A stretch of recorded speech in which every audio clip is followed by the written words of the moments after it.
Apakah boleh orang menentukan tentang tanggal baik, bulan baik? Dari mana dia tahu tanggal baik, bulan baik? Apakah ini termasuk syirik? Ya termasuk. Nggak boleh. Menentukan demikian nggak boleh. Dari mana dia tahu hari ini, bulan ini baik? Dari mana? Itu penentuan itu nggak boleh. Atau ini hari sial, dari mana dia menentukan sial? Atau perbuatan ini tanggal ini sial, dari mana? Nggak boleh. Dan ini termasuk tatayur.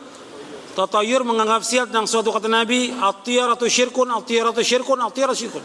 Buat tatayur menganggap sial dengan suatu termasuk syirik. Saya didera masalah hidup yang berat dan bertubi-tubi. Saya bercerai dengan istri, hilang pekerjaan, dan kemudian mengasuh anak-anak. Bagaimana tentang ini? Saya merasa Allah tidak adil. Ini perkataan ini bahaya. Nggak boleh sekali-kali orang mengatakan bahwa Allah tidak. Allah Maha Adil. Bahwa semua yang terjadi yang dilakukan oleh manusia itu dengan sebab perbuatan dosa manusia. Allah berfirman dalam surah Asy-Syura ayat 30, "Wa ma asabakum min musibatin fabima kasabat aydikum wa ya'fu an katsir." Jadi apa saja musibah yang menimpa kalian dengan sebab usaha tangan kalian, dan Allah banyak memberikan maaf pada kalian. Ini ketika orang mendapatkan musibah, cobaan, ujian, penyakit, bercerai dengan istrinya, kemudian juga hilang pekerjaan dan yang lainnya, itu akibat dosa yang harus disalahkan dirinya dia. Dia banyak dosa, yang dosanya sangat banyak. Jadi semua perbuatan itu akibat dosanya. Kalau antum mau baca tentang akibat perbuatan dosa dan maksiat, antum baca bukunya Ibnu Qayyim, Ada Wadawa. Antum baca itu berulang-ulang, bagus sekali buku itu. Saya sudah lama ngaji, tapi saya belum bisa meninggalkan perbuatan maksiat atau dosa. Dan dosa ini sudah besar, ya wajib ditinggalkan. Wajib ditinggalkan. Apakah itu musik, lagu, khamr, narkoba, atau yang lain, wajib ditinggalkan, nggak boleh dia. Apalagi mendekati perbuatan zina. Kalau enggak, berat buat dia. Di dunia berat, akan diazab oleh Allah. Di akhirat juga berat buat dia. Karena dia tahu perbuatan itu maksiat, tapi dia masih lakukan. Makanya ada orang-orang yang melakukan amal-amal soleh, kata Nabi SAW, seperti gunung Tihama. Besar gunung Tihama. Kemudian Allah hapuskan amalnya semuanya. Kenapa? Karena dia apabila melewati apa-apa yang dilarang oleh Allah, dia langgar. Hadis ini sahih, diriwayatkan oleh Imam Ibnu Majah. Innahum idza khalau bimaharimillahi intahakuha, kata Nabi. Dia apabila melewati apa yang diharamkan Allah, dia langgar perbuatannya itu, maka Allah hapuskan amalnya. Waliyadzubillah. Rugi dia dunia, rugi akhirat. Makanya orang yang sudah ngaji, dia wajib menjaga diri.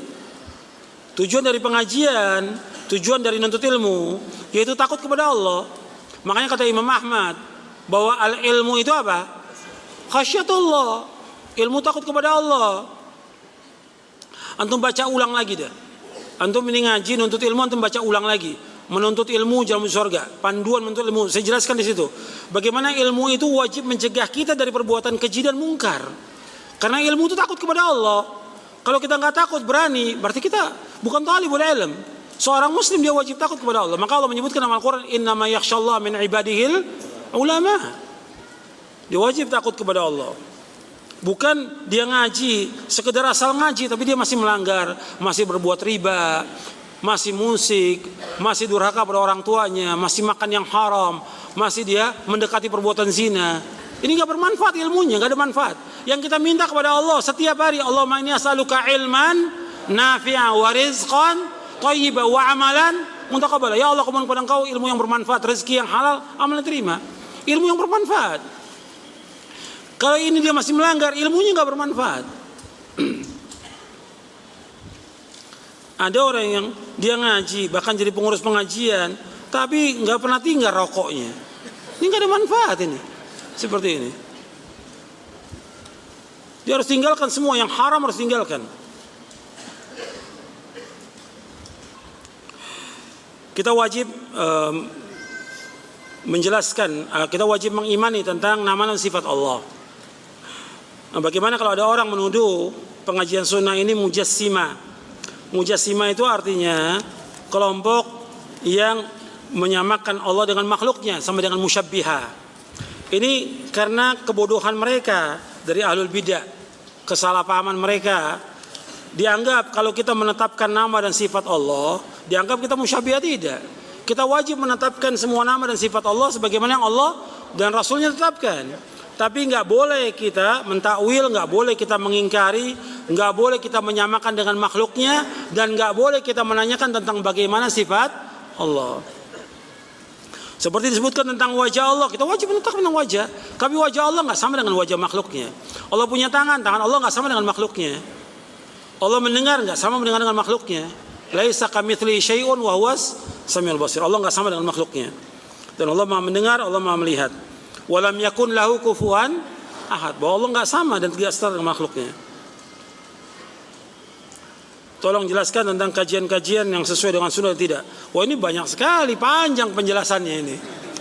Ya. Karena banyak sekali pengajian-pengajian yang ada yang kalau kita lihat sudah menyimpang gitu. Meskipun pakai nama apa? Nama apa? Salah gitu. Supaya laku dagangannya. Apakah kalau kita membicarakan tentang ahlul bid'ah termasuk dari ghibah, yang dibicarakan apa dulu? Kalau dibicarakan penyimpangannya dia untuk menasihati umat boleh. Tapi kalau menyebutkan tentang pribadinya, rumah tangganya nggak boleh, ghibah masuknya. Kalau orang muslim boleh membicarakan tentang apa? Tentang perbuatan bid'ahnya dia yang menyimpang, bukan berkaitan dengan aib dan rumah tangganya dia nggak boleh. Kita sebutkan nggak boleh. Dia tetap muslim sama dengan yang lainnya sebagai muslim. Nggak boleh membuka aib orang lain, nggak boleh. Tapi menjelaskan tentang bid'ahnya supaya orang tidak tertipu dengan bid'ahnya supaya nggak boleh, boleh. Sebagaimana para ulama ahli hadis menjelaskan tentang rawi-rawi hadis. Apakah ada dalam Islam kuburan yang dikeramatkan? Nggak ada. Nggak ada dalam Islam kuburan keramat, nggak ada. Kuburan yang mengandung barokah nggak ada dalam Islam. Bahkan kita mengadakan safar ziarah kubur nggak boleh. Karena mengadakan safar ziarah dengan tujuan bahwa tempat itu mengandung barokah hanya 3 tempat. Kata Nabi SAW, la tushaddur rihalu illa ila thalathati masajid, masjid hadza wa masjidil haram wa masjidil aqsa. Tidak boleh mengadakan safar dengan tujuan ibadah kecuali 3 masjid. Masjidku ini, Masjid Nabawi, yang kedua Masjidil Haram, yang ketiga Masjidil Aqsa. Jadi orang ziarah kubur keluar kota nggak boleh, safar nggak boleh. Ya, tujuan ibadah itu nggak boleh kecuali 3 masjid. Kita wajib menuntut ilmu dan mempelajari tauhid. Kita juga wajib kerja. Bagaimana? Ya tinggal kita ngatur waktunya. Kan bisa kita atur waktu. Kan kerja itu 8 jam. 8 jam untuk tidur, 8 jam lagi kan bisa kita belajar, baca buku, 1 jam untuk sholat umpamanya, 1 jam untuk baca Quran, 6 jam lagi bisa kita gunakan buat yang lain. Tinggal kita harus pandai-pandai ngatur waktu. Yang nggak pandai kita ngatur waktu. Waktu kita habis. Kalau kita lihat buat kerja, buat dagang, buat usaha, buat main-main, buat jalan-jalan, buat main HP dan segala macam itu. WA ini segala habis sudah. Baca media sosial habis waktu kita. Padahal kita wajib untuk menuntut ilmu syar'i. Dan menuntut ilmu ya kita merujuk kepada kitab-kitabnya. Bukan kita nuntut ilmu dari Google, bukan. Bukan. Nuntut ilmu dari kitab asli, Quran dan Sunnah, la fahmi salaf. Bagaimana cara bertaubat orang yang pernah menggunakan sihir untuk mencelakakan orang lain? Ya kalau dia pernah melakukan demikian, dia wajib taubat dengan taubatan nasuha. Nah sekarang bagaimana dengan orang yang dia celakakan, dia tidak maafkan? Ini kaitannya dengan masalah hak anak Adam. Karena dia sudah mencelakakan orang lain, akan dituntut sampai hari kiamat. Tapi tetap dia wajib taubat, wajib taubat. Karena taubat itu syaratnya ada 3, kemudian tambah 1, jadi 4. 3, yang pertama dia wajib untuk meninggalkan perbuatan dosa. Yang kedua dia menyesal.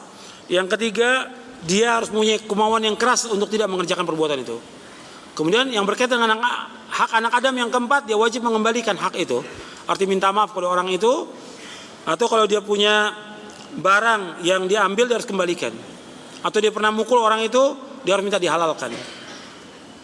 Itu disebutkan oleh Imam Nawawi dalam kitabnya Riyadhus Shalihin di kitab Taubah, bab Taubah.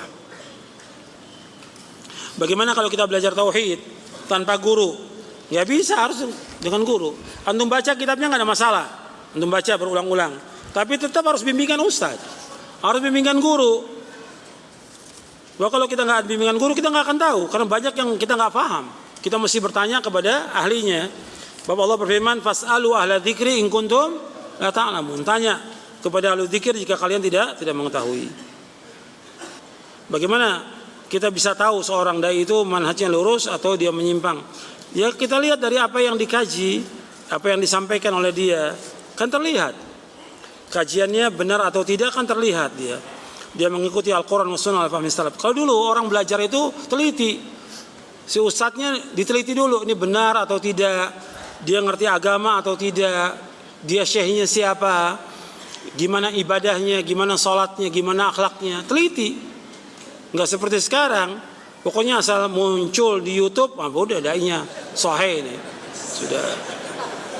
Jadi kita ini sudah terpengaruh dengan media, nggak melihat lagi sudah. Bahkan dipanggil keluar kota nggak tahu dia siapa. Pokoknya saya lihat ceramahnya bagus, ceramahnya enak. Padahal ahlul bidah juga ada yang lebih enak ceramahnya, lebih bagus juga dari ahlul bidah.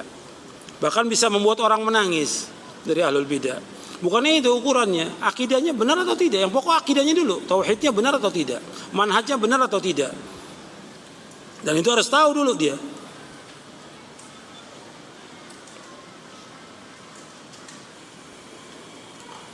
Apakah boleh kita minta didoakan oleh manusia? Ini pernah terjadi di zaman Umar bin Khattab radhiyallahu an. Ada orang datang kepada Umar bin Khattab, kemudian minta doa kepada Umar. Kemudian Umar mengatakan, apakah kami ini para nabi? Kata Umar, apakah kami ini para nabi? Kami bukan para nabi.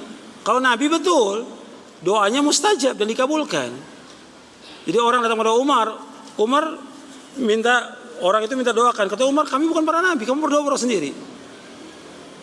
Kalau yang memang ada nas, ada dalil, boleh. Seperti Nabi menyebutkan tentang Uwais Al-Qarni.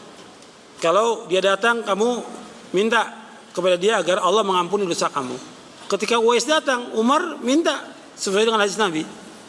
Uwais, tolong doakan saya. Karena ada dalil. Jadi kita semuanya berdasarkan dengan dalil. Ada dalil kita ikut, enggak? Kita enggak ikut. Yang terbaik kita berdoa masing-masing. Sebagaimana Allah berfirman, "Ud'uni astajib lakum." Berdoa kepadaku tanpa perantara, langsung Allah akan kabulkan doa kalian. Bagaimana supaya kita memantapkan hati kita bahwa kita di dunia ini untuk beribadah kepada Allah? Ya sudah jelas nasnya dalam Al-Quran. "Wa ma khalaqtul jinna wal insa illa liya'budun." Maka kita harus belajar supaya kita paham.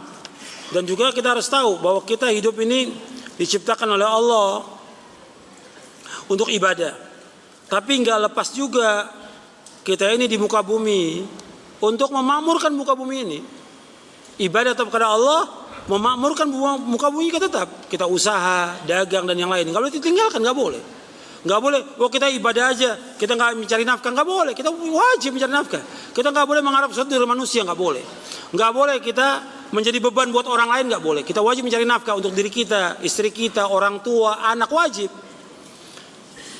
Kemudian juga kita jangan terpengaruh dengan dunia. Jangan kita dilalaikan oleh dunia, jangan dilalaikan oleh harta. Tujuan hidup kita adalah sorga. Karena diri kita ini sudah dibeli oleh Allah, yang jaminannya sorga. Maka kita wajib beramal ikhlas karena Allah Subhanahu wa taala.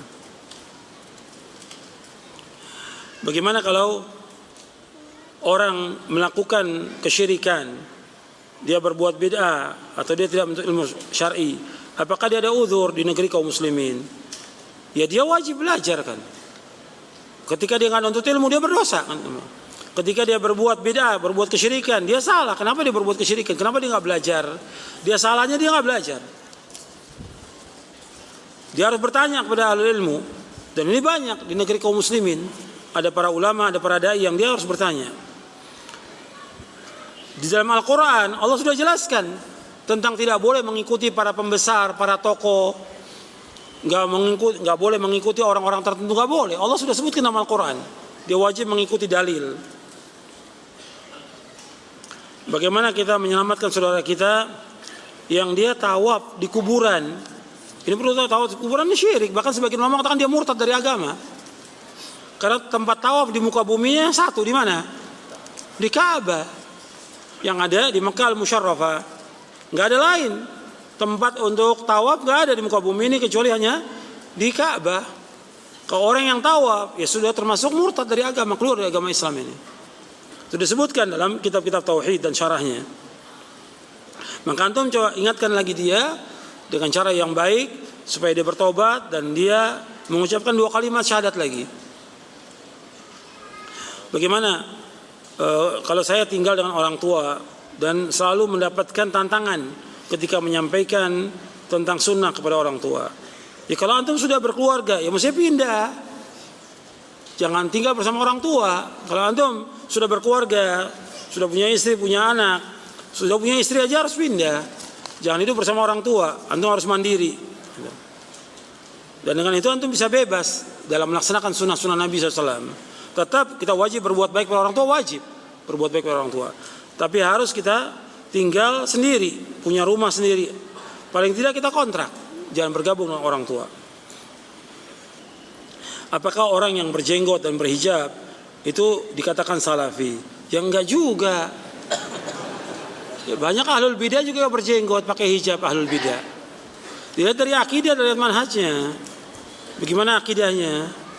Banyak kalau kita lihat firqah-firqah yang sesat juga berjenggot, istrinya juga pakai cadar, nggak disebutkan salafi. Jadi penyebutan salafi itu kepada orang yang akidahnya benar, manhajnya benar itu. Itu yang pertama itu dulu.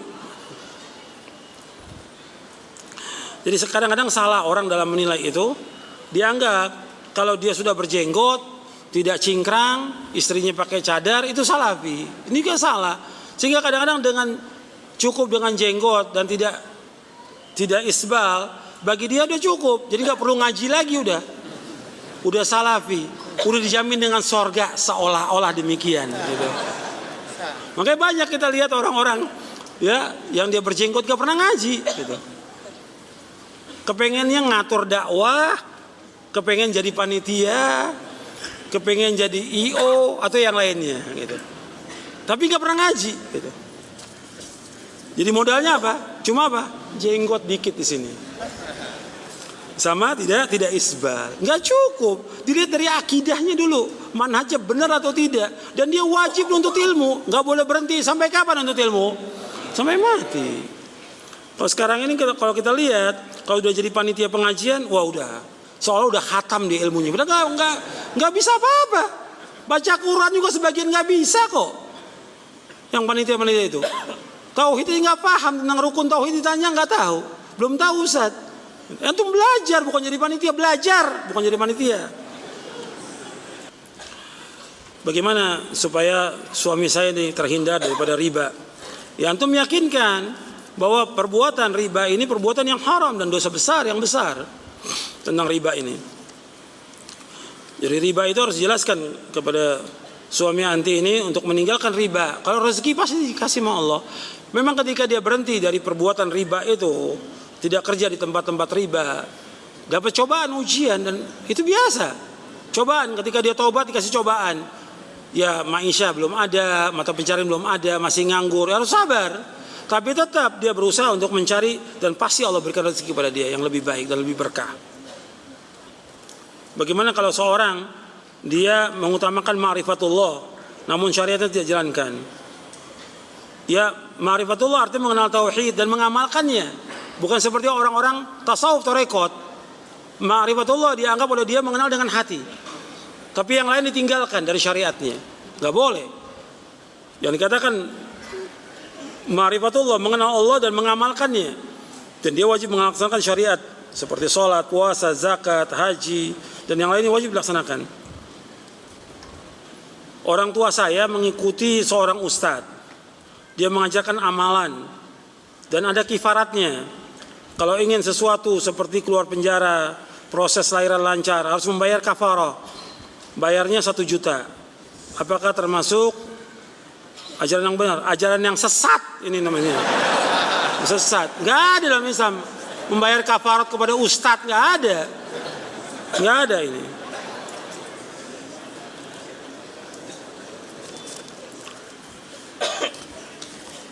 Ini sekarang banyak orang yang berbuat pelanggaran supaya diterima taubatnya, bayar kepada ustadznya, bayar 1 juta, 2 juta. Ini nggak benar ya. Ini ajaran sesat ini yang seperti ini, bukan ajaran Islam. Islam nggak mengajarkan demikian. Dia taubat, wajib taubat kepada Allah Taala, bukan kepada syekh, bukan kepada ustadz. Taubat kepada Allah dengan taubatan nasuha. Dan nggak ada taubat ada bayarannya, nggak ada. Bagaimana kalau ada kita pesan-pesan dan juga mantra-mantra yang dibikin seperti batu dan segala macam? Apakah ini syirik? Ya jelas syirik ini. Ini masuk bagian daripada apa? Jimat-jimat. Kata Nabi, inna ruqa wa tama'ima wa tiwalata syirkun. Sesungguhnya ruqyah-ruqyah, jimat-jimat, tangkal-tangkal itu syirik. Bagaimana kita belajar kepada ustadz-ustadz yang mengajarkan Quran dan Sunnah fahmi salaf dan juga yang menyimpang? Ya antum sekarang kalau antum sudah tahu ada ustadz-ustadz yang betul-betul mengajarkan Quran dan Sunnah fahmi salaf, antum belajar, antum datangi, meskipun jauh antum datangi. Kalau antum sudah tahu ustadz yang mengajarkan Quran dan Sunnah fahmi salaf, akidah yang diajarkan tauhid, antum datangi meskipun jauh. Sekarang ini banyak orang mau terima yang sudah jadi gitu, yang instan. Pokoknya yang disampaikan udah, tinggal. Padahal dia harus belajar. Dulu para ulama salaf belajar sungguh-sungguh sampai mencari satu hadis aja itu berjalan siang dan malam. Sampai berjalan 1 bulan perjalanan untuk mencari hadis.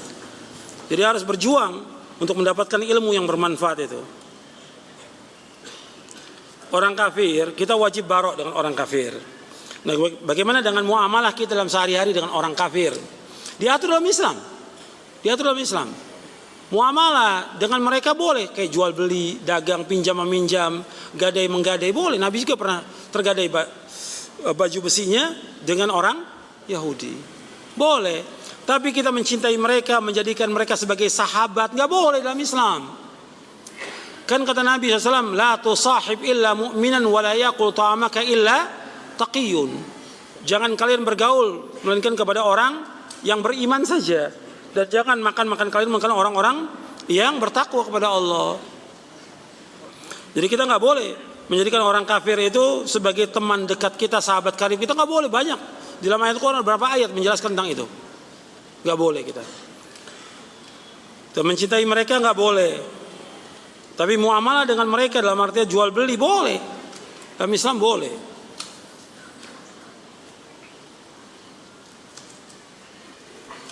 Bagaimana kalau ada keluarga kita yang kafir? Ya kita dakwakan supaya dia masuk ke dalam agama Islam. Masuk sebagaimana sahabat-sahabat ketika mereka masuk Islam, mereka mendakwakan keluarganya. Seperti ada seorang sahabat yaitu Tamim Ad-Dari. Tadinya orang Kristen dia, Nasrani. Kemudian masuk Islam. Kemudian setelah masuk Islam dia mendakwakan kepada keluarganya. Di antara keluarganya ada yang masuk Islam, di antara keluarganya tetap dalam Kristen. Kata dia, aku melihat keluarga saya, famili saya yang masuk Islam bahagia hidupnya. Dan saya lihat orang-orang yang menolak dakwah saya yang tetap Kristen hidupnya sengsara. Makanya harus ingat bahwa orang Islam itu hidupnya bahagia dia. Kalau ada yang cobaan ujian wajar sebagai manusia, tapi dia orang yang bahagia. Orang Islam itu orang yang bahagia. Sebab Nabi bersabda SAW, qad aflaha man aslama wa ruziqa kafafan wa qanna'a Allah bima ata. Kata Nabi, qad aflaha, sungguh bahagia, sungguh sukses, sungguh beruntung. Siapa? Orang Islam. Diberikan rezeki cukup dan diberikan oleh Allah qanaah dengan apa yang Allah berikan. Diberikan puas dengan rezeki yang Allah berikan. Hadis ini sahih riwayat Muslim. Nabi menyebutkan bahwa orang Islam itu bahagia, sukses.